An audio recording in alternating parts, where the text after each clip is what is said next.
Welcome. Today we will know the story of one of the oldest demons, seen as the king of demons. He is an evil and fearsome figure, so stay to know who Beelzebub is, and because he has that terrible reputation, we will explore his history, his mythology, so get comfortable and let's get started.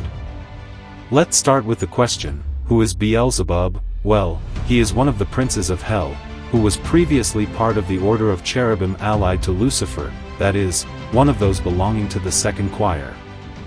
When he was expelled, he was granted the representation of the capital sin of gluttony and commanding 66 legions of demons. He is also known as the demon of the flies. This name was placed by the Hebrews in the form of mockery towards the admirers of Baal. In this same order, he is renamed as Beelzebub, or Beelzebar, it should be noted, which can take different names, which will depend on the manifestation of his wickedness. Baal was actually a god of fertility and crops. It is believed that acts of worship to Baal included burning of children and prostitution inside the temples, a situation that led the Hebrews to feel fear and repulsion towards the divinity and its followers. Therefore, Christianity devoted efforts to creating an evil image of Baal and other deities it considered pagans. Before telling his story, we will know his appearance, since his physique is really scary, but very varied. Many times he could have the form of a human, dog, frog, or all three at the same time. However, the official and recognized image worldwide is a combination of several animals. This is a figure with 3 heads, one of a frog, another of a cat, and the missing of a human who wears a crown. In the case of the first head, it is represented with a frog. It has the meaning of the changes that this demon went through, that is, it went from a cherub of the heavenly court of the angels of heaven to being the second with the greatest power in hell. In the case of the cat, it symbolizes the guardians of the underworld, such as Beelzebub, who is one of the princes of darkness of hell. Finally, the human with the crown represents his hierarchy, and his influence among humans thanks to those terrible energies he possesses. Although this is his most recognized image, there are visualizations about him in which he has a swollen face, large size, horns, a crown of fire, dark skin, abundant hair, and wings similar to bats. However, this consideration is subjective, because it depends purely on personal observations, because being an energetic entity does not have a body to possess these characteristics. In other words, it is a spirit that had no life on earth and materiality cannot be part of it. Before continuing, I ask you not to forget to subscribe, leave your like and a comment. Now let's continue. It is time to know its history. Let's start by mentioning that, in its past, it was part of the angels, that is, it formed the angelic court. There are different opinions regarding the history of this demon, however, all agree on its high degree of malice. That is why it is considered to be one of the 3 greatest demons, since it was one of the 3 most important expelled angels, along with Leviathan and Lucifer, who are the best known of the fallen angels. In the same way, they make up the false trinity, which is a theory of pagan origin that spread through most religions.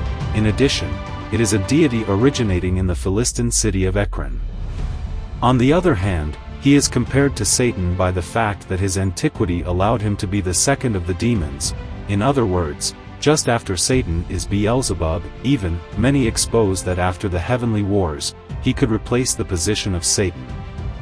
It has been present in innumerable pacts, since, for many years humanity has fallen into this temptation. Among the peoples who performed these acts are the Babylonians, the Phoenicians, the Minoans, the Celts, the Dahomeyas, the Mixtecs, the Mayans, the Aztecs, the Toltecs. Even it was also carried out by the Egyptians, the Akkadians, the Chinese, the pre-Romans, the Jews, and the Indians. One of the most outstanding facts about this entity was the first demonic possession recorded by doctors in the years 1565 and 1566. In the act of expulsion or exorcism, a very important confession was made, which was that the legion of angels that was in the rebellion was commanded by him, and that in turn that was one of the reasons why he was expelled from heaven in a so sudden and aggressive In fact, it is quite requested by witchcraft and within religious circles, causing possessions such as that of Sister Madeline and directly related to the witches of the Salem trial. It is then that he becomes one of the most dangerous demons in hell. As mentioned above, it is the second with the most malice and power. To all this, what is its meaning? Because its meaning is based on flies, therefore, one of the most common ways to know it is as the demon of the flies. It is given this name because for the Hebrews it meant mockery towards demonic idols or the deities of the enemies of their people.